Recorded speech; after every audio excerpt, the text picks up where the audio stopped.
Assalamu alaikum, dear viewers, friends, fellows, guys. I am Ashfaq Chishti, and today our topic is definition of learning. What is learning, and what are the basic methods of learning? تعلیم کی تعریف. تعلیم کیا ہے اور اس کے کون کون سے حصول کے طریقہ کار ہیں؟ سب سے پہلے سٹارٹ کرتے ہیں تعلیم کی تعریف سے. اب تک کی گئی بحث سے بات واضح ہو گئی ہے. جتنا بھی پہلے ہم نے ڈسکس کیا ہے، تعلیم کے اوپر بے شمار چیزیں دیکھنے میں آئیں، سننے میں آئیں، غور و فکر ہوا، تو یہ ساری باتیں اس سے واضح ہوتا ہے کہ فرد کے کردار میں وقوع پذیر ہونے والی تبدیلیاں فرد کو پیش آنے والے تجربات کا نتیجہ ہوتی ہیں. ان میں کچھ عارضی اور فطری ہوتی ہیں، دیگر تبدیلیاں مستقل نوعیت کی ہوتی ہیں. فرد کو یہ تجربات اس کے ماحول سے حاصل ہوتے ہیں. فرد کا یہ ماحول اس کے گھر سے شروع ہوتا ہے اور تسلسل کے ساتھ ملک اور قرۂ ارض تک پھیل جاتا ہے. گھر میں وہ ابتدائی چیزیں سیکھتا ہے، جبکہ پختگی تک پہنچتے ہوئے وہ اپنے علم اور تجربے میں اضافہ کرتا چلا جاتا ہے. تمام تبدیلیاں اچھی ہوں یا بری، سب کی سب اگر مستقل اور پائیدار ہیں اور افراد کو اس قابل بنائیں کہ وہ روزمرہ پیش آمدہ مسائل سے نامرد ازما ہو سکے، تو ہم کہیں گے کہ فرد تعلم کے عمل سے گزر کر باصلاحیت ہو گیا ہے. اب ہمیں دیکھنا ہے کہ تعلیم کے علاوہ تعلم کیا ہے، یہ کیسا عمل ہے، اس عمل کے نتیجے میں پیدا ہونے والی تبدیلی کو کیا کہیں گے.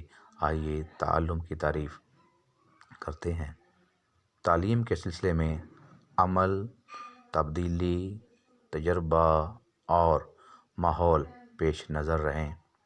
تعلم کی تعریف یوں کر سکتے ہیں کہ تعلم ایک ایسا عمل ہے جس کے ذریعے ماحول میں پیش آنے والے تجربات کی وجہ سے فرد کے کردار میں مستحکم اور مستقل تبدیلیاں پیدا ہوتی ہیں، جو اس فرد کو اپنے ماحول میں مناسب انداز سے اپنا کردار انجام دینے اور پیش آنے والے مسائل کو حل کرنے کے قابل بنا دیتی ہیں.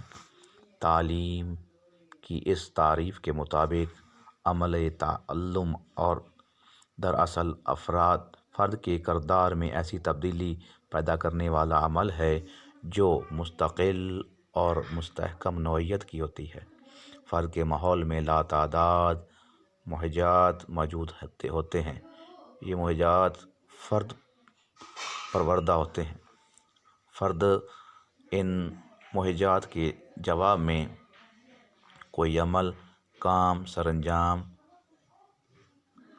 دیتا ہے.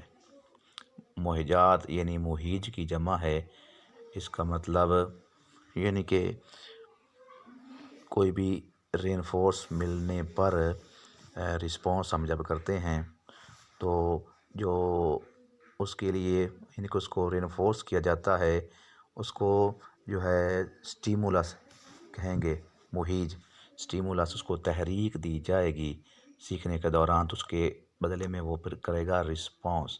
اسٹوڈنٹ کو جب ایک تحریک دی جائے گی، سٹیمولس دیا جائے گا، تو اس کو ہم کہتے ہیں محیط، اور اس کی جمع ہے محیطات. تو بار بار ایک ہی قسم کی محیطات کی صورت میں کردار میں مستقل قسم کی تبدیلی رونما ہو جاتی ہے. تجربے سے واسطہ پڑنے پر فرد کا رد عمل یعنی رسپانس، جو میں نے پہلے ڈسکس کیا، اسے مزید تجربات سے گزرنے کے قابل بنا دیتا ہے. تجربے بھی دو صورتوں میں ہو سکتے ہیں. ایک یہ کہ فرد خود اس تجربے سے گزرے، یہ براہ راست تجربہ ہوگا یعنی ڈائریکٹ ایکسپیرینس ہوگا. دوسری صورت میں فرد کسی دوسرے فرد پر کسی خاص قسم کے محیط کے اثرات کا مشاہدہ کر کے اپنے کردار میں موضوع تبدیلی لے آئے یعنی انڈائریکٹ ایکسپیرینس. یہ بالواسطہ تجربہ انڈائریکٹ ایکسپیرینس ہوگا. بہرحال تجربہ براہ راست ہو یا بالواسطہ، ڈائریکٹ ہو یا انڈائریکٹ ہو، دونوں تعلم کے زمرے میں آتے ہیں، بشرطے کہ ان سے کردار میں مستقل و مستحکم تبدیلی وجود میں آ گئی ہو. یاد رہے کہ تعلم کا عمل مسلسل جاری رہنے والا عمل ہے۔ اس میں ذہانت، عمر، جنس، جگہ کی کوئی قید نہیں۔ بچہ ہو یا بالغ، عورت ہو یا مرد، سیکھنے کا عمل جاری رہتا ہے، جس کے نتیجے میں کرداری تبدیلیاں رونما ہوتی رہتی ہیں۔ اس کے بعد ہم ڈسکس کرتے ہیں تعلم کے طریقے، میتھڈز آف لرننگ، کس کس طریقے سے لرننگ ہو سکتی ہے۔ تو ان میں تعلم کے درج ذیل 4 طریقے ہیں۔ نمبر 1، تعلم بذریعہ صحیح و خطا، learning by trial and error, given by Thorndike. نمبر 2 ہے تعلم بذریعہ نقل، learning by imitation, Albert Bandura کی بھی یہ تھیوری ہے۔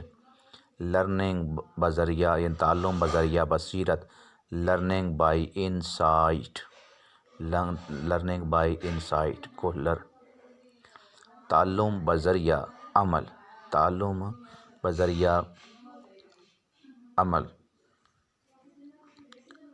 یہ learning by doing, John Davy.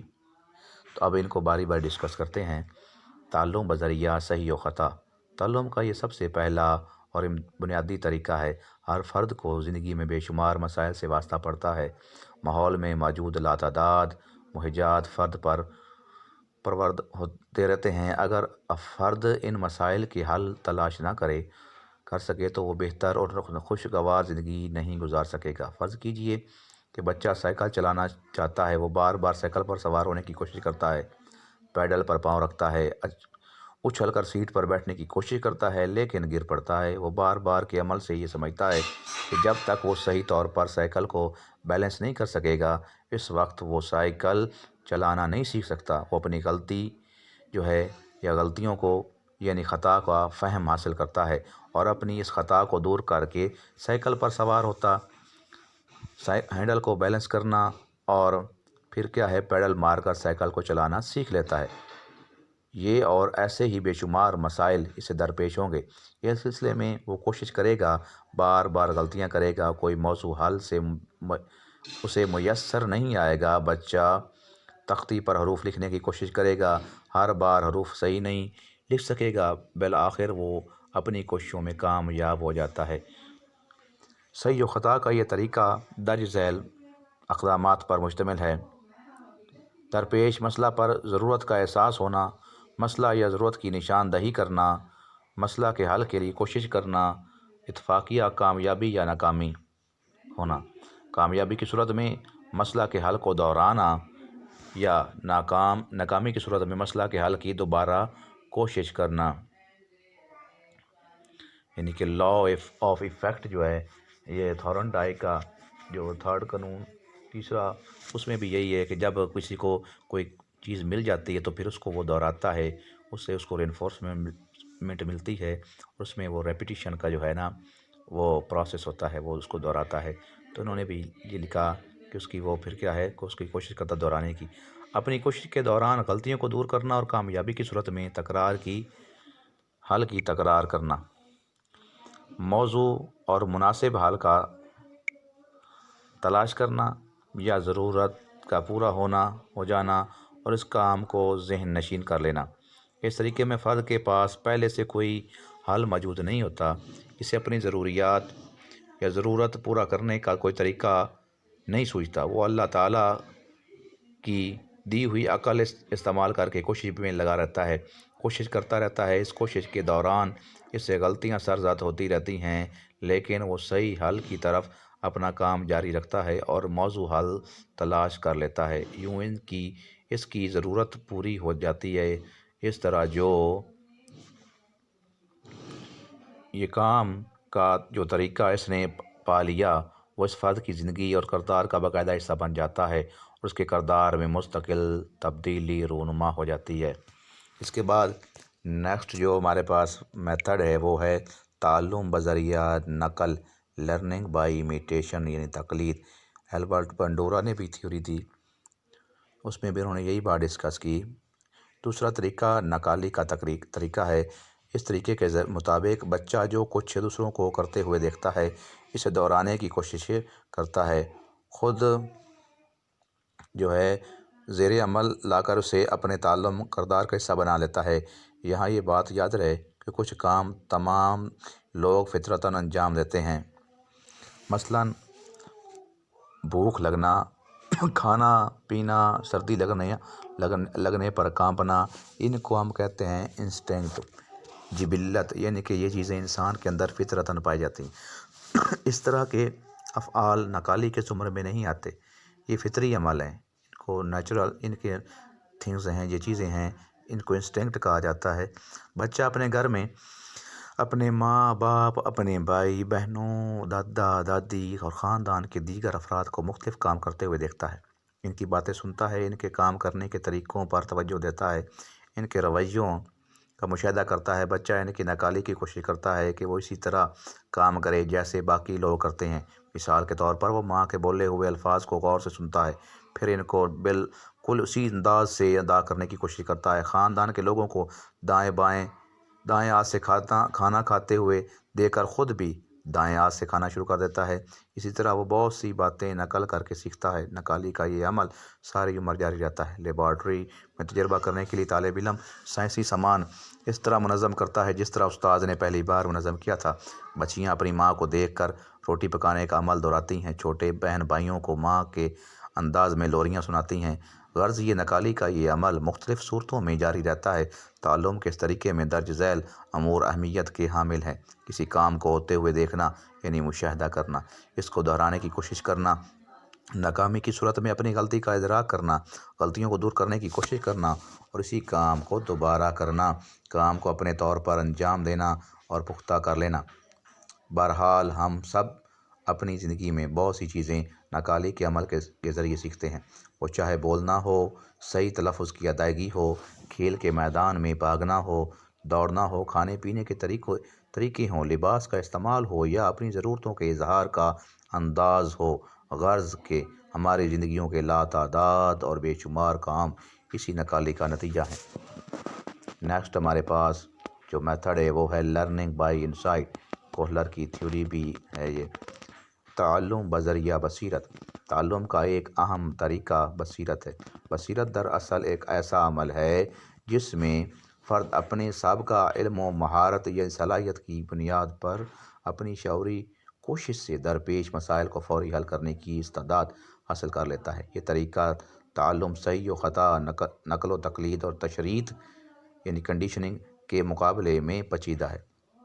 اس طریقہ میں بچہ اپنے گزشتہ تعلم کو کام میں لا کر نئے مسائل کو حل کرنے یا نئے معجزات کے رد عمل کے پہلو کا جائزہ لیتا ہے، موضوع اور غیر متعلقہ پہلوؤں کی نشاندہی کرتا ہے۔ یوں وہ اصل مسئلہ یا محیج کو تمام غیر متعلقہ امور سے علیحدہ کر کے اس کا تعین کر لیتا ہے اور اس مسئلہ یا محیج کا حل تلاش کر لیتا ہے۔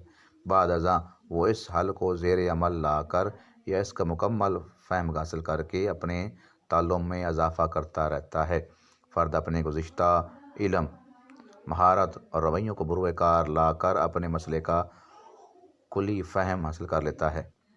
بالآخر وہ یکا یک کہہ اٹھتا ہے، میں نے پا لیا۔ بصیرت کے ذریعے تعلم کے اقدامات درج ذیل ہیں۔ ماحول کا مکمل ادراک حاصل کرنا، یعنی فرد اپنے ارد گرد موجود تمام اشیاء اور وسائل سے واقف ہو کر انہیں استعمال میں لانے کا فہم حاصل کر لیتا ہے۔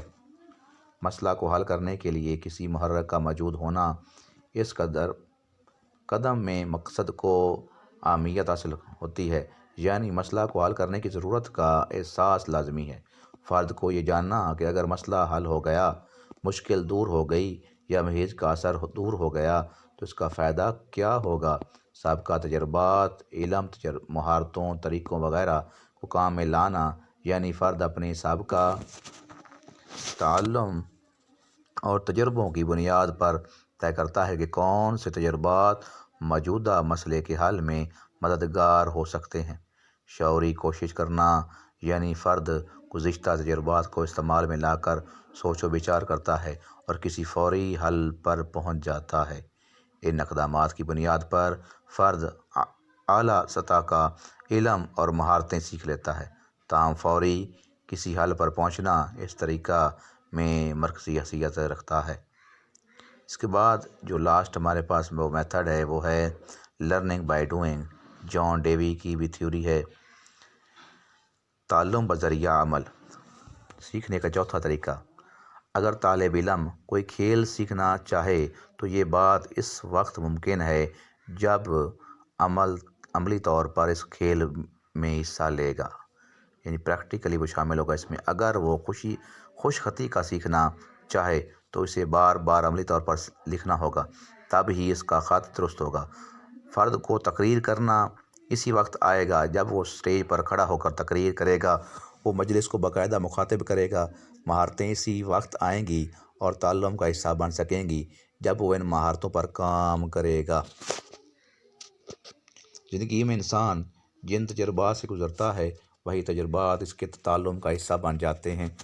تعلم بذریعہ عمل میں قبل ازیں بیان کیے ہوئے بعض طریقے بھی استعمال میں آتے ہیں۔ عمل کے دوران بچہ غلطیاں کرتا ہے۔ ان غلطیوں کو دور کرنے کے لیے وہ اس کام کو دوبارہ صحیح انداز سے کرنے کی کوشش کرتا ہے۔ عملی طریقہ تعلم کے ذریعے عموماً وہی تعلم حاصل ہوتا ہے جس کا تعلق مہارتوں سے ہو، تاہم دیگر تعلم میں بھی یہ مددگار ہوتا ہے۔ مہارتوں پر مکمل عبور صرف اسی وقت ممکن ہے جب کسی فرد نے انہیں عملی طور پر انجام دیا ہو۔ تعلم بذریعہ عمل کے سلسلے میں فرد کو عام طور پر درج ذیل اقدامات کرنا ہوتے ہیں۔ فرد یہ طے کرتا ہے کہ وہ کیا حاصل کرنا چاہتا ہے، اس کو کون سی مشکل درپیش ہے، وہ کیا علم حاصل کرنا چاہتا ہے، کیا اس کے لیے کوئی علم حاصل کرنا ضروری ہو گیا ہے وغیرہ۔ اس مرحلہ پر فرد غور کرتا ہے کہ مقصد کو حاصل کرنے کے لیے اسے کون سے عملی قدم اٹھانا ہوں گے۔ فرد مختلف اقدامات میں سے موزوں ترین قدم یا اقدام منتخب کرتا ہے۔ اب فرد اس موزوں ترین قدم یا اقدام پر کام کرتا ہے، وہ کام خواہ عملی نوعیت کا ہو یا مہارت۔ اس کام کے ذریعے وہ یہ طے کر لیتا ہے کہ موزوں کام کا طریقہ آئندہ کام آئے گا یا نہیں۔ کامیابی کی صورت میں وہ نتیجہ اس کے لیے مفید ثابت ہوتا ہے، تاہم ناکامی کی صورت میں بھی وہ اس قابل ہو جاتا ہے کہ اس کام میں موجود غلطیوں کو دور کر کے نیا علم، نئی مہارتیں اور نئے رویے اپنا سکے۔ عملی طریقہ تعلم سیکھنے اور آئندہ کے تجربات کے لیے مضبوط بنیاد فراہم کرتا ہے۔ تو دوستو، یہ تھا آج کا لیکچر۔ امید کرتا ہوں آپ کو پسند آیا ہوگا۔ ویڈیو کو شیئر کیجئے، لائک کیجئے اور میرا چینل سبسکرائب کرنا نہ بھولیے۔ دعا میں یاد رکھیے۔ اللہ حافظ۔